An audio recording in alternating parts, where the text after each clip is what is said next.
como también del transporte. Tres zonas serían afectadas entonces: intraluminal, transluminal y extraluminal del transporte.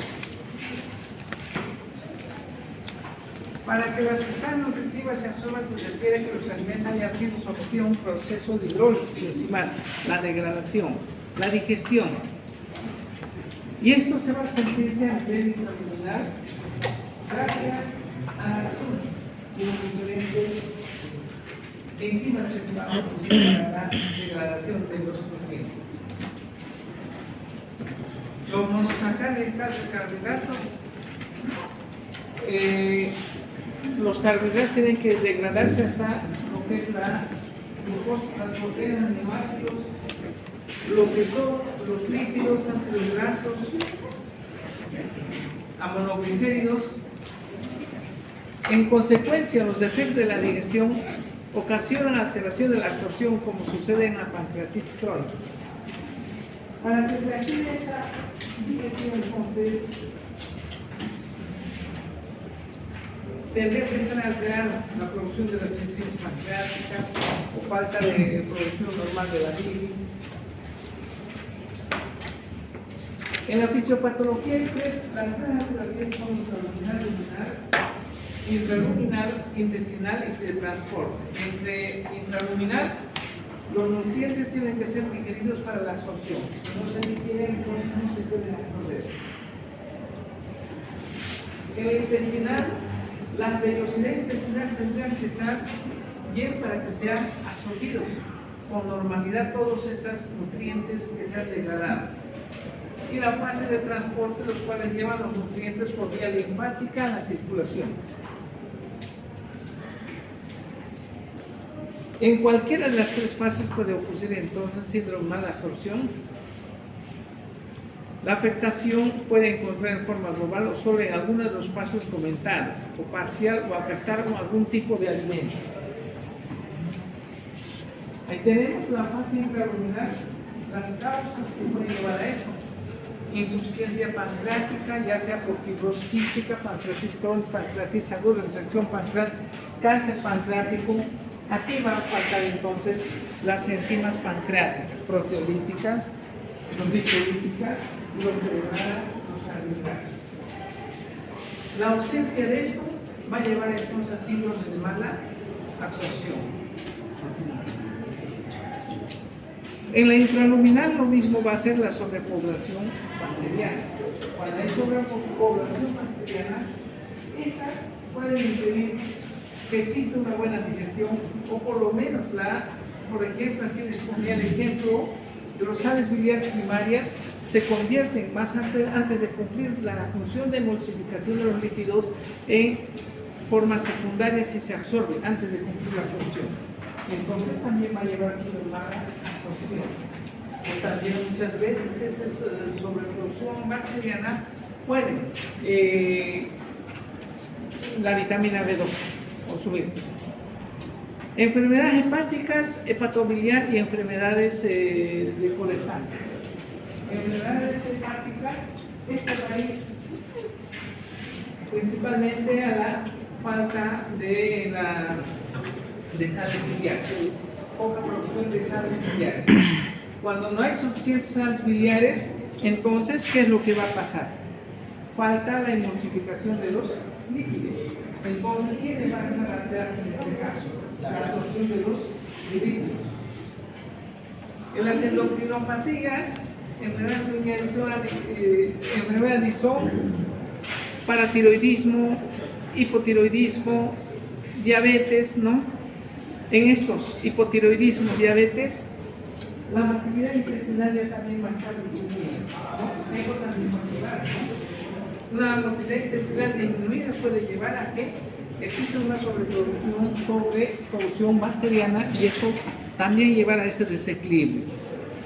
En el hipotiroidismo y paratiroidismo, el mismo hecho de que la paracolumna, su función es extraer calcio, ya sea desde los huesos, sacar, evitar que pierda a nivel general y aumentar la absorción a nivel intestinal. Esa es su función de la paracolumna en relación al calcio.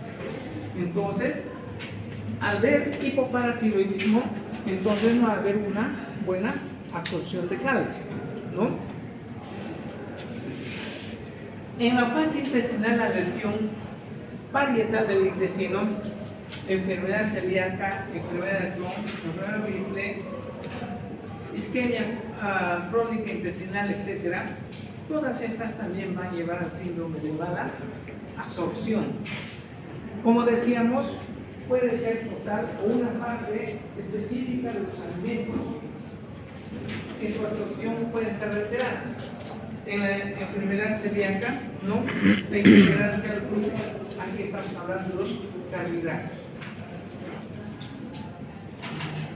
Enfermedad infecciosa, diarrea láctea, estronquiloides temporales, tuberculosis, etc.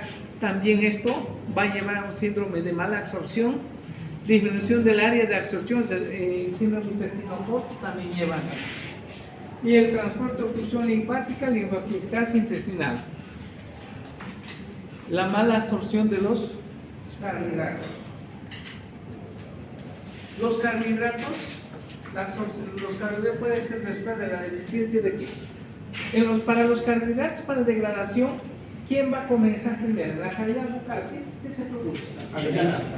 La amilasa, sí, ¿no?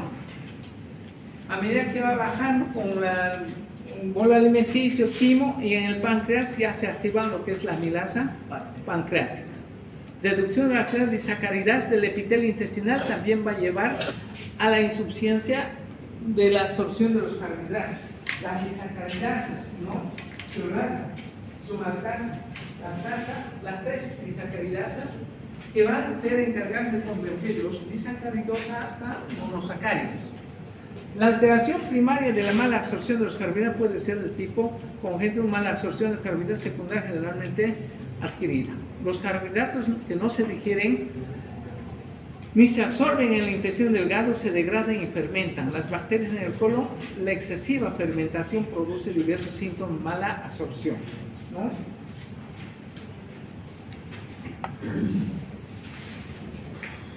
Mala absorción de las proteínas. De los carbohidratos. ¿Cuáles son los disacáridos? Lactosa y fructosa. Lactosa, maltosa, ¿qué más? La sacarosa. Sacarosa. Los monosacáridos, Glucosa, la lactosa, y fructosa. Fructosa, los tres. Ya después ya saben eso para el examen, con cuáles se unen para formar los disacáridos. Las proteínas. La digestión de proteínas, ¿dónde comienza? En el estómago, ¿qué es lo que se va a producir? Pexina, pexinógeno, que se convierte en pexina por acción de ácido clorhídrico. Ya comienzan las cadenas polipeptídicas a comenzar a degradar. Luego viene hacia el duodeno y ahí se va a completar la digestión. ¿Quiénes son los que van a completar la digestión de las proteínas? Las enzimas pancreáticas. ¿Cuáles son? Tripsina, quimotripsina, procarboxipeptidasa, ¿qué más? Proaminopeptidasa. Estos se encargan de degradar hasta convertirlo en aminoácidos, ¿no? Bueno, igual que los lípidos, también los aminoácidos van a ser también parte de poder, pero principalmente los alimentos colecistoquinéticos, ¿no? Los que van a impulsar a que se libere, ¿quién? La colecistocinina. ¿Para qué va a servir este colecistocinina? ¿Qué hace con la vesícula biliar? Esfínter de Oddi se relaja. Para que la bilis salga hacia el duodeno y cumple su función de emulsificación de los lípidos, ¿no? Entonces, y además, ¿por qué decíamos que en los pacientes con reflujo gastroesofágico evitar que coman frituras, grasas, etcétera? ¿Cuál era? Relaja el esfínter.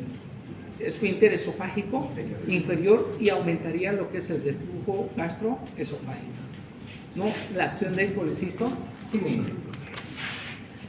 Alteración de la digestión, absorción de proteínas, sulfurosa conversión, alteración de secreción pancreática, así como las enfermedades en las que se encuentra disminuida la superficie de absorción intestinal, con la consecuencia clínica acetosea que lleva a la hipoalbuminemia, malnutrición proteica. Manifestaciones clínicas. Paciente con síndrome de absorción deficiente puede tener síntomas de absorción deficiente de todos los nutrientes o de una sustancia específica, entre lo que es vitamina D, vitamina K, hierro, ácido fólico, ¿no? Por tanto, ese síndrome de mala absorción no solamente va a llevar, nos vamos a referir a la pérdida de peso, ¿no? También la deficiencia de vitaminas, hierro, ácido fólico estaría llevando a anemia, ¿no? La vitamina D, ¿para qué nos va a servir? Para una especie de ¿Absorción de qué? calcio. Calcio. Entonces se va a manifestar como osteoporosis. La vitamina K, ¿para qué va a servir? ¿Para qué? Profabular. Ya estimula la producción de qué? En el hígado, tiempo de la protrombina. Por tanto, tiempo de protrombina va a entrar por los cuerpos, ¿no? Entonces, para eso se da vitamina K, para elevar tiempo de protrombina. Bueno, en el caso típico de paciente manifestación, ya sea pérdida de peso, evacuación abundante, fétido, espumoso, con gotas. Entonces, síndrome de mala absorción, ya sea pérdida de peso, esteatosea para comenzar. Es el triple.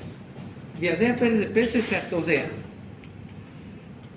El examen físico, aparte ya sea pérdida de peso, esteatosea, el examen físico, pérdida de peso, desgaste muscular, deshidratación, hipotensión, palidez, ¿no? Atrofia de la piel, equimosis, glositis, edemas periféricos, mire, todo se está manifestándose.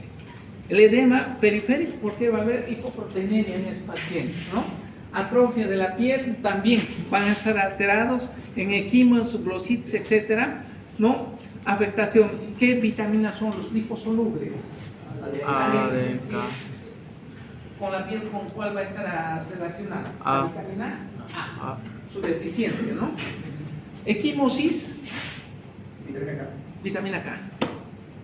Por la vitamina K, por la alteración del tiempo de protrombina. Bueno.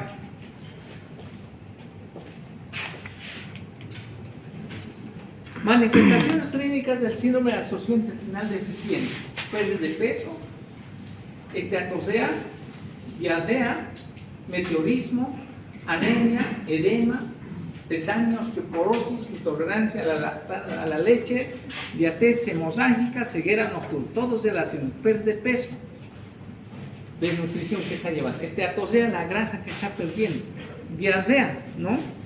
La clínica mismo está en síndrome de mala absorción, ¿qué hemos dicho? Diasea, pérdida de peso, esteatosea, ahí están los tres que están, ¿no? Los carbohidratos no se absorben bien, entonces ¿qué va a provocar? Meteorismo, ¿no? No se absorbe vitamina B12, ácido fólico, y eso, ¿a qué va a llevar? Edema. No hay proteínas, edema. Tetania, ¿por qué va a ser? Vitamina D, calcio. Calcio y magnesio también, ¿no? Osteoporosis, por calcio, proteínas, intolerancia a la leche, la lactosa, diabetes hemorrágica por la vitamina K, ceguera nocturna por la vitamina A. Entonces, a todo esto está llevando síndrome de mala absorción. Tetania, calcio con magnesio, ¿no? Magnesio pues, va relacionado con el calcio, por el mismo hecho el magnesio va a ser el que va que se libere la paratormona, para la liberación de la paratormona. Cuando hay calambres, ¿qué compran en la farmacia? Magnatil, ¿o no? Un vasito diluido, tómese dos para el calambre, ¿o no? Magnesio más calcio. Magnesio, su objetivo va a ser entonces, a nivel de la paratiroides, a estimular la liberación de la paratormona. ¿Y la paratormona cuál es la finalidad? Calcio, sacar de donde sea. O sea, ¿de dónde saca? Del hueso baja, de los huesos baja, en el intestino aumenta la absorción y en el renal evita que se quede. ¿Entiendes? Entonces, su finalidad es traer hacia el plasma el calcio. Sí.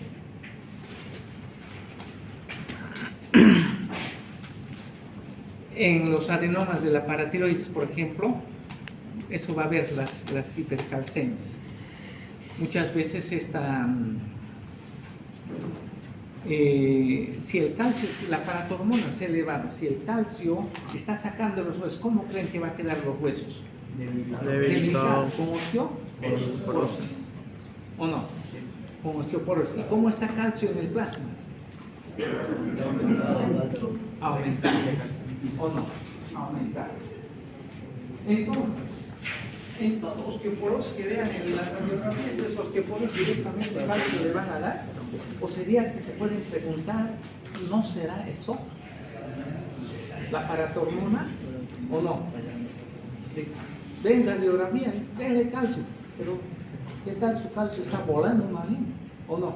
Los niveles de calcio están 11, 12, 13 y eso le está provocando los cálculos renales, todo lo que está formando.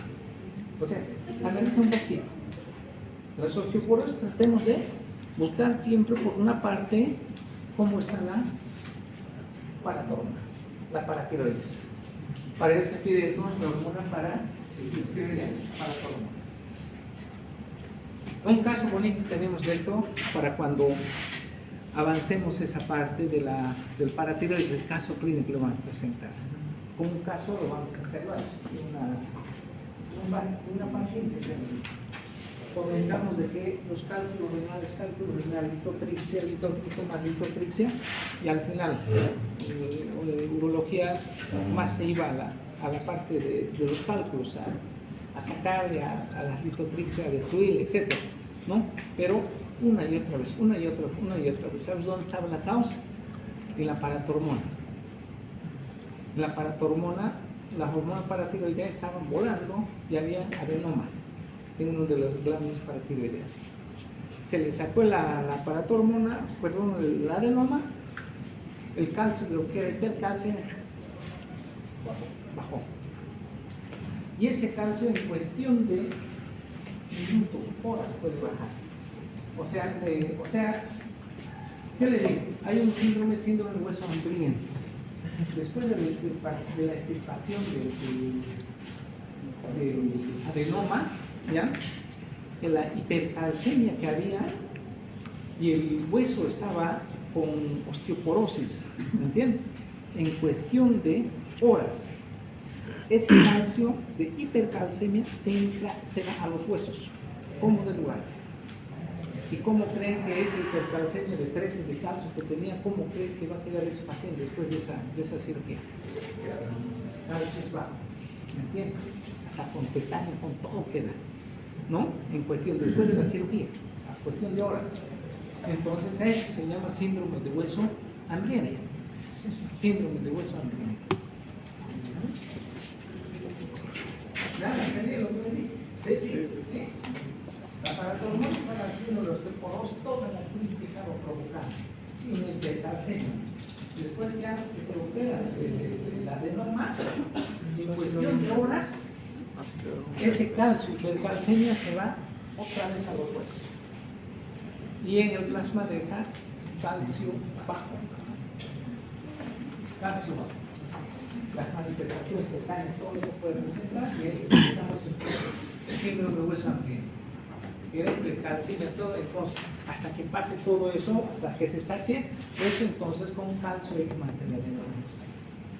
Bueno, ya llegaremos a eso. Diagnóstico para diagnóstico de absorción intestinal deficiente son útiles diversos estudios.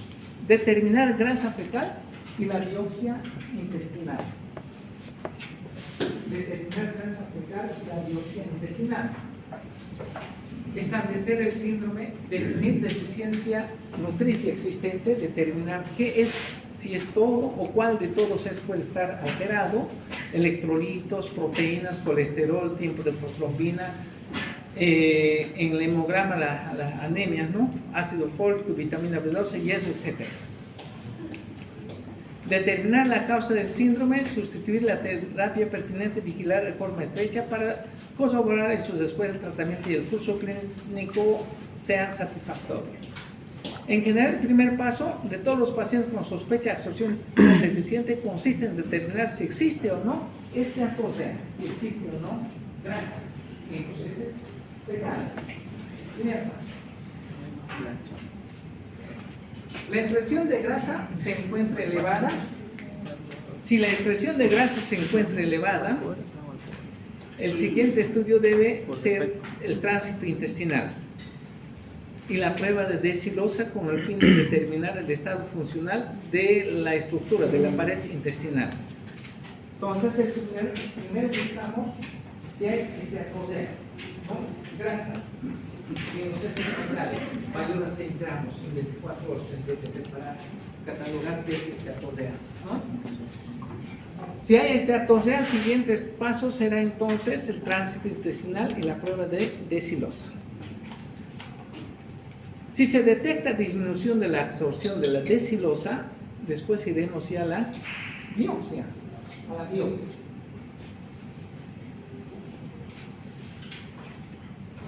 Determinación de grasa en los heces a través de tinción de Sudán. La prueba es rápida, simple, positiva, negativa, pero no nos puede decir todavía la cuantificación. Si es positiva, entonces cuantificar la grasa en los heces fecales. Esta prueba puede ser un poco moroso, ¿no? Cuestión de 3 días por lo menos de cita. Y entonces lo que se va a buscar después de prueba Sudán positiva, negativa, nos dice este examen simple, entonces determinar cuánto de grasa en los heces fecales está. Cuando determinación cuantitativa de las grasas en los heces fecales, la prueba se demuestra la esteatosea. Es incómoda, ¿no? 80 a 100 gramos de grasa se tiene que ingerir. Paciente luego se recogen los heces durante 3 días y se hace mediante método químico análisis de lípidos fecales en una muestra de 24 horas. Lo normal tendría que ser menos de 6 gramos en 24 horas. Y si es mayor a 6 gramos en 24 horas, es igual a esteatosea.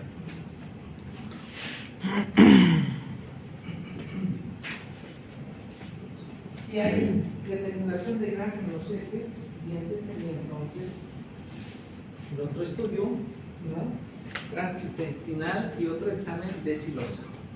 Prueba de desilosa puede usarse para diferenciar si es la alteración está en la pared intestinal para la absorción o hay deficiencia pancreática de las enzimas pancreáticas para que exista ese síndrome de mala absorción. O sea, cuando hay falta de producción normal de las enzimas pancreáticas, no hay digestión y no hay absorción. Así que las paredes del intestino estén bien, ¿o no? Cuando hay enzimas pancreáticas, producción es normal, pero la estructura de la pared está alterada, también va a haber mala absorción. Entonces, por esto, el examen de desilosa, pentosa, que no va a requerir para esto de las enzimas pancreáticas. Se van a absorberse a nivel de las vellosidades intestinales, ¿no? Y después de 5 horas tiene que aparecer 25 gramos de desilosa por vía oral y en la orina 5 gramos en 5 horas tendría que aparecer en la excreción urinaria, ¿no? Entonces, y si aparece mayor a 5 gramos 5 horas, todo está bien. Si aparece menos, estaríamos hablando de un síndrome de mala absorción. La alteración, ¿dónde está en este caso? ¿En el páncreas o en la pared intestinal? En la pared intestinal. Volvemos a decir desilosa para diferenciar si el síndrome de mala absorción es por falta de las enzimas pancreáticas o por alteración de la mucosa del intestino en la absorción. Entonces, la desilosa, ¿qué nos está diciendo? ¿Cuál de los dos es? ¿La mala absorción por falta de las enzimas pancreáticas o mala absorción por falta o por alteración de la estructura de la mucosa intestinal? De la mucosa intestinal. ¿Me entiendes? Entonces, eso es lo que nos está demostrando de la desilosa. La lesión intestinal del intestino delgado, como el frío tropical, no tropical, el crecimiento bacteriano es sí. La absorción, excreción de desilosa disminuye. En la insuficiencia pancreas la absorción de silosa es normal. Eso preguntamos en el examen, en el corto, en el grande, en el examen parcial, que anótense. Todas las preguntas les puedo avisar. El problema es que muchos lo soplan ustedes a los que no vienen. Lindo ver si se queda con ustedes.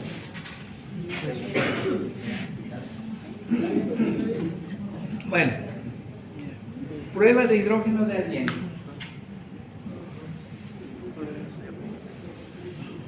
El hidrógeno exhalado normalmente es producido por metabolismo bacteriano de los carbohidratos.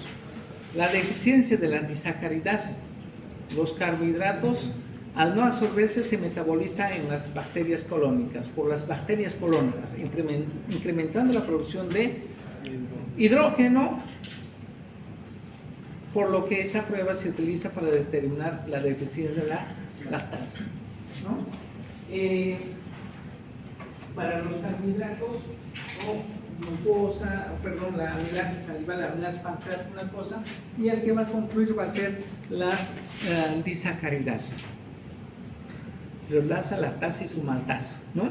Entonces, cuando hay deficiencia de las disacaridasas, los carbohidratos no absorbidos se metabolizan por las bacterias colónicas, lo que produce hidrógeno, ¿no? Y eso es lo que va a aumentar el meteorismo.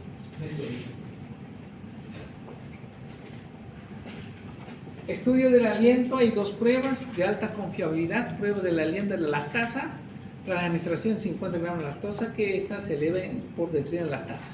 Prueba de aliento C14 silosa, que está elevada en crecimiento bacteriano excesivo. Tránsito intestinal, la sabiología contrastada, ¿no? Acá, a través del tránsito intestinal se puede observar diversas normalidades en las cuales pueden estar presentes, forma local, difusa a lo largo del segmento. Además, se analiza el tipo de lesión que puede sugerir alguna enfermedad. También puede proporcionar información específica como dilatación, engrosamiento, segmentación, aglomeración de ácidos intestinales, etc., ¿no? Focales o difusas, aquí por ejemplo, la enfermedad de Crohn, las colitis ulcerosas, ¿no? Lo que es la colitis ulcerosa es continua, la enfermedad de Crohn son focales. Partes son longitudinales y hay partes que están sanas, el trayecto intestinal. Biopsia intestinal sería lo último. La biopsia intestinal suele ser el método de diagnóstico definitivo, principalmente cuando hay lesiones de tipo estructural. Enfermedad Whipple, es celíaco, sin embargo, en el Crohn puede ser un poco difícil. ¿Por qué? ¿Qué les dije del Crohn? Las lesiones ¿cómo son? De boca a ano, pero partes normales, partes lesionadas, ¿no? Por eso, los padecimientos de los Crohn existen. Zonas de lesión salteadas pueden obtener muestras de tejido sano y no pueden identificar dicha enfermedad. Tratamiento, una vez identificada la causa, la terapia debe estar encaminada hacia el trastorno que la condiciona, aunque el tratamiento de los pacientes con absorción intestinal deficiente debe corregir simultáneamente el estado nutricional. El paciente debe recibir el apoyo nutricional adecuado con un nutricionista para una orientación dietética, porque según la enfermedad que está causando la absorción intestinal deficiente, puede requerir restricción dietética. Si hay esteatosea, entonces no dar grasas, ¿no? Grasas, cadenas largas. Ya las de cadenas cortas ya puede ser que consuman. Las cadenas largas, aquí estamos hablando de los aceites, ¿no? que utilizamos. Eliminación de leche y en pacientes con deficiencia de lactasa, ¿no? Intolerancia a la lactosa, ¿no?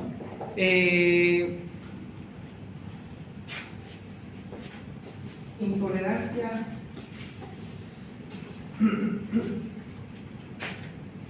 que se va a darse también a ciertos carbohidratos, ¿no? En la enfermedad celíaca, ¿no? En este caso los cereales que tienen gluten, como lo que es trigo, cebada, centeno, avena, ¿no? excepto en ese caso de enfermedad de gluten, sería arroz y el maíz.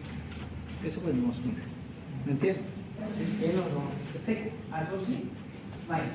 Los demás cereales se celebran.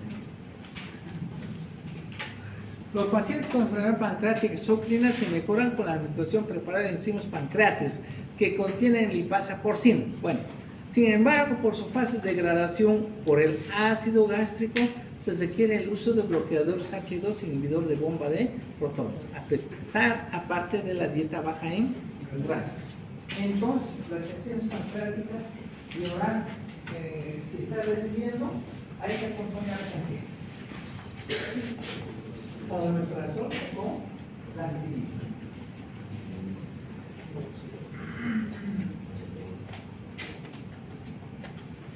Enfermedad celíaca, lo que les dije, de gluten, trigo, cebada, centeno, avena, ¿no? Excepto, ¿qué cosa es aquí? Excepto maíz y arroz. Maíz y arroz. Esplendor tropical disminuye la administración de antibióticos de amplio espectro, como la tetracyclina durante 4 semanas de alimentación alta en fólico, vitamina y hierro, así como la dieta rica en proteínas y escasa en grasas. Una es celíaca, una tropical y la otra es tropical. La tropical y no tropical existe. La no tropical es la celíaca. Estamos a 33 minutos.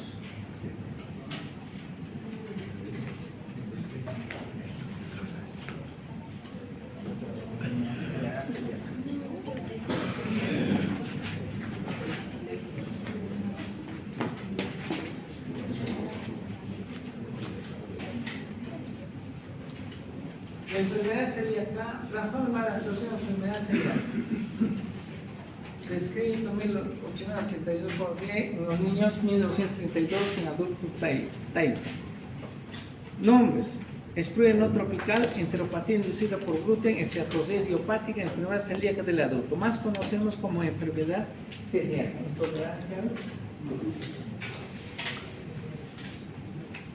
Etiopatogenia, ya en 1950 dije, comprobó que el gluten, proteína que contiene trigo, cereales relacionados, cebada, centeno, avena, trigo, era el causante de las alteraciones que se producían en el intestino delgado del paciente con espluro tropical, excepto maíz y soya. La parte tóxica del gluten, del polipeptidatina, chico en glutamina. Sus péptidos son tóxicos y provocan lesión intestinal, que se da en pacientes celíacos en remisión. Entonces, los péptidos de este gluten es lo que va a llevar a la lesión de la mucosa intestinal. Gluten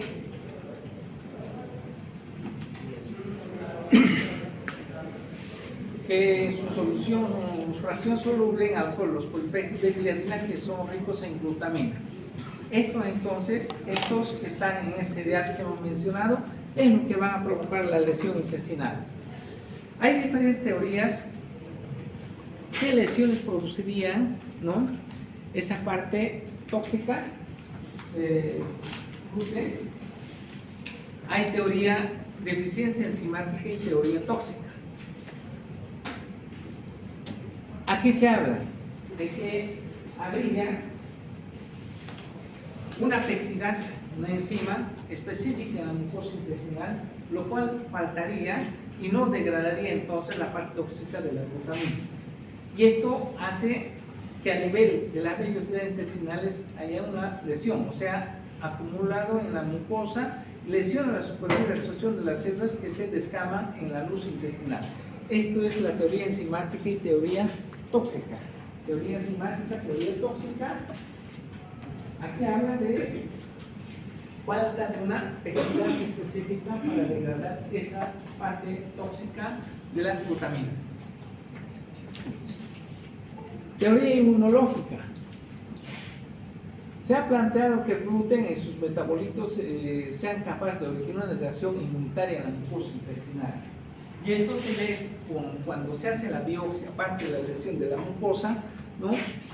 También se va a verse en la lámina propia infiltrados inflamatorios celos mononucleares. Eso estaría relacionado como la teoría inmunitaria, ¿no? La existencia de anticuerpos anormales frente a la gliadina en los pacientes con estudio celíaco disminuye IgM, así como la buena respuesta a los corticoides. Esto sería la teoría inmunológica. La teoría inmunológica. Está hablando de qué? De una reacción autoinmunitaria.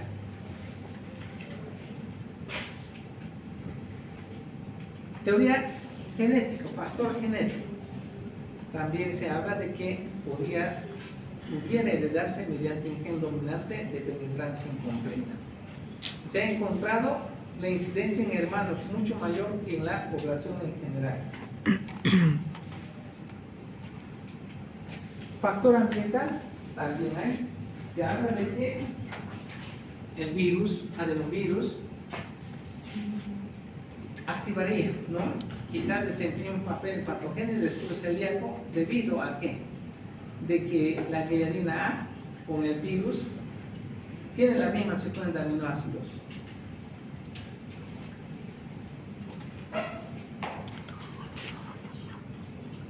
En realidad, aunque no es posible integrar los factores genéticos inmunitarios dietéticos en la patogenia del estudio celíaco, tampoco puede verse en forma aislada. El estudio celíaco, debido a la alteración de la mucosa intestinal, se produce disminución de los disacaridasas.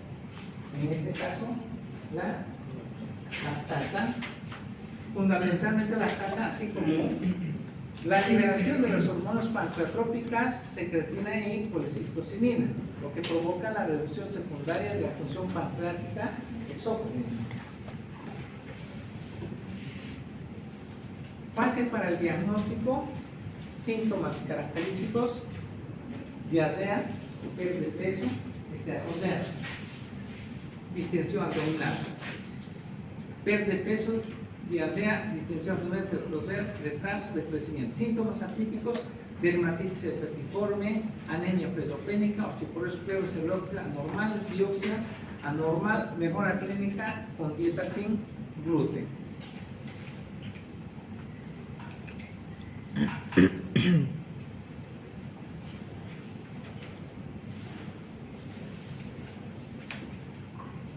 A cualquier edad se presenta.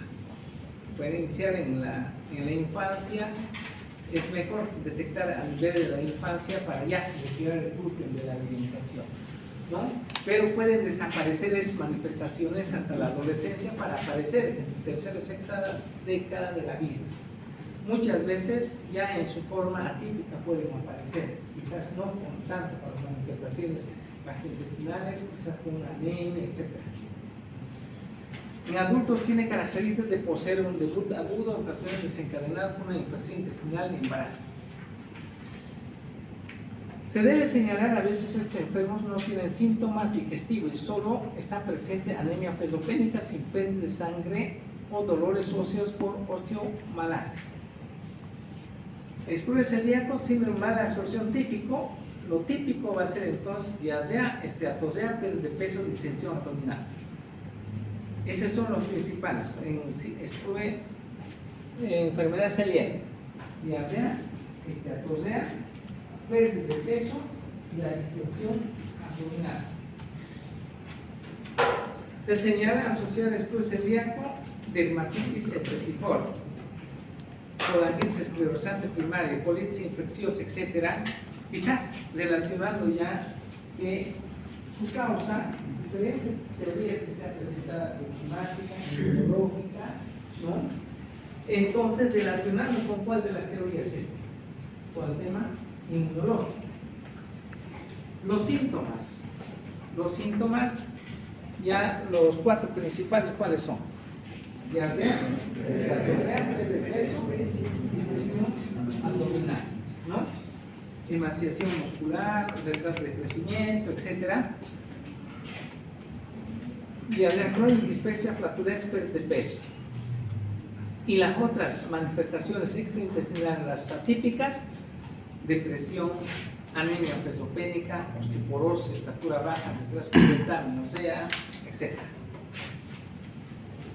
40% de los enfermos con pruebas serológicas posibles indicativas de celíaca no tienen síntomas de enfermedad, aunque no se conoce bien la evolución de estos individuos con enfermedad celíaca silenciosa. En la exploración física, como ha sido la principal, o sea, estamos hablando de un síndrome de mala absorción, ¿no? Pérdida de masa muscular o grasa subcutánea, palidez por la anemia, ¿no? Equimosis, carencia de vitamina K, hiperkeratosis, carencia de vitamina A, dolor óseo por osteomalacia, ¿no? ¿Y qué vitamina faltaría para esto? Vitamina D. Signos neurológicos, deficiencia de vitamina B12. Exámenes complementarios. Hay exámenes complementarios anticuerpos, ¿no? Ya la teoría más próxima a estos son entonces la teoría inmunológica de las teorías que se mencionan, ¿no? Genética, ambiental, ¿qué más mencionamos? Inmunológica y la falta de qué era, la primera, ¿no? Los anticuerpos antigliadina IgG y IgA o ambos presenten en un 90% de los enfermos subtítulos descienden luego de la dieta sin gluten, ya no se recomienda por su menor sensibilidad. Anticuerpos antiendomicio encuentran niveles elevados en más del 90% de los casos después del tratamiento disminuido. Antigliadina, antiendomicio. Los dos estudios de mayor precisión diagnóstica, la prueba de anticuerpo endomicial IgA y anticuerpo IgA a transglutaminasa tisular. Ambos tienen una sensibilidad del 90% y especificidad mayor al 95% de diagnóstico. La negatividad de esta prueba de antiendomicio descartaría que estamos con una enfermedad celíaca, aunque ya no se recomienda antigliadina por su menor sensibilidad y especificidad, ¿no? La antigliadina. Entonces la antiendomicio sí. Anticuerpos anticirculina, menos sensible pero más específico que la antigliadina, se ven también en otras entidades que dañan la mucosa intestinal como el tema de Crohn. Realmente la determinación de estos tres anticuerpos brinda máxima sensibilidad y especificidad para diagnosticar el flujo celíaco. Bueno, digamos. Anticuerpos, anti-endomicio, antigliadina y anticirculina. De los tres, ¿cuál es el más sensible? Anti-endomicio. ¿Le sigue cuál? Anticirculina. Y el último, anti-endomicio.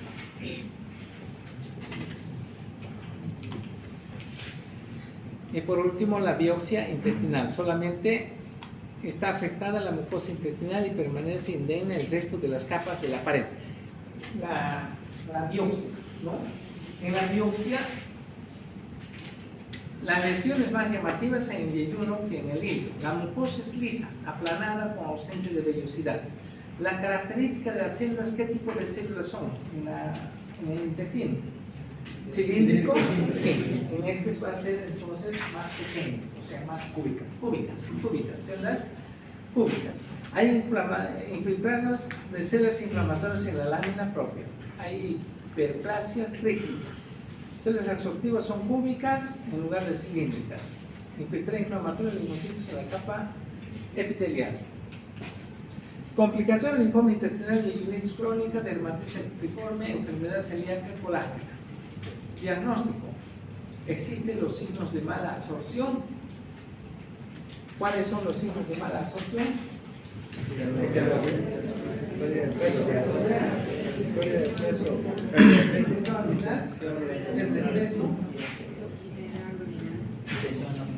¿Qué más dijimos? Ya. Bueno, entonces existe síntomas de mala absorción, alteración de la microbiota del intestino, ¿qué alteración vamos a ver? La mucosa, ¿cómo está? Las velocidades aplanadas, las células cilíndricas, en vez de ser cilíndricas, ¿qué va a ser? Cúbicas. Y en la lámina propia, infiltrar y reumático. Notable mejoría clínica, inmunológica, luego de la dieta sin gluten. Dieta sin gluten. Todos los cereales. Excepto estos dos. Mote con maíz de arroz. Maíz de arroz. Estoy pensando en mote. Pero si me pone el plato de mote delante de mí con hasta terminar estaba haciendo. Parece un pollo. ¿Sí? Me gusta. Una de las características del celíaco es que en el tiempo previsto después de suspender el gluten de la dieta, las células absortivas de lo que eran cúbicas vuelve a cilíndricas. Ya aparece el borde cepillo, la rellena aumenta su longitud, disminuye la altura de las criptas, disminuye la infiltración celular en la lámina propia. Evolución: 80% de los pacientes se recuperan una dieta sin gluten. La mayoría de los síntomas en cuestión de pocas semanas. Así como la prueba de la función absortiva y la histología y el ayuno se demoran varios meses. Si el enfermo con estudio celíaco no mejora con la dieta sin gluten, hay que hacer algunas consideraciones respecto. El diagnóstico nacido clínico: el enfermo no está cumpliendo con la dieta, que el paciente presenta además insuficiencia pancreática, que tenga un déficit de lactasa, lo que provoca una intolerancia a la leche.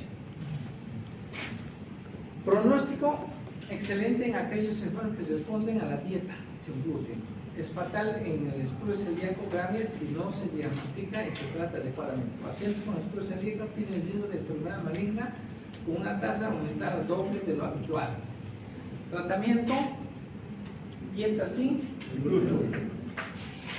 Todos los cereales, excepto asociados.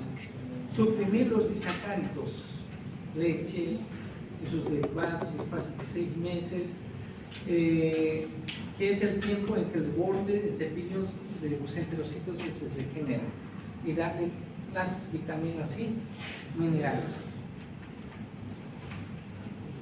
Corticoides se han utilizado en pacientes con estudio celíaco que mantienen dieta con gluten, que no quieren soltar. Casos de estudio rebelde que necesita alimento para integrar o tratamiento con inmunosupresores de tipo C y mercapturinas, en caso de graves. Debe ser evidente la mayoría de los síntomas en el transcurso de unas cuantas semanas con la dieta sin gluten. La razón más frecuente del fracaso terapéutico es la eliminación completa de gluten, ya sea aguda grave, deshidratación, despliegue de desnutrición, a veces amerita nutrición parenteral total y corticoides intravenosos u orales. Eso es el estudio no tropical, enfermedad celíaca. Bueno, llama la lista. Voy a llamar lista con los estudiantes que fueron añadidos hoy día. ¿Ya? Son 10 nuevos estudiantes.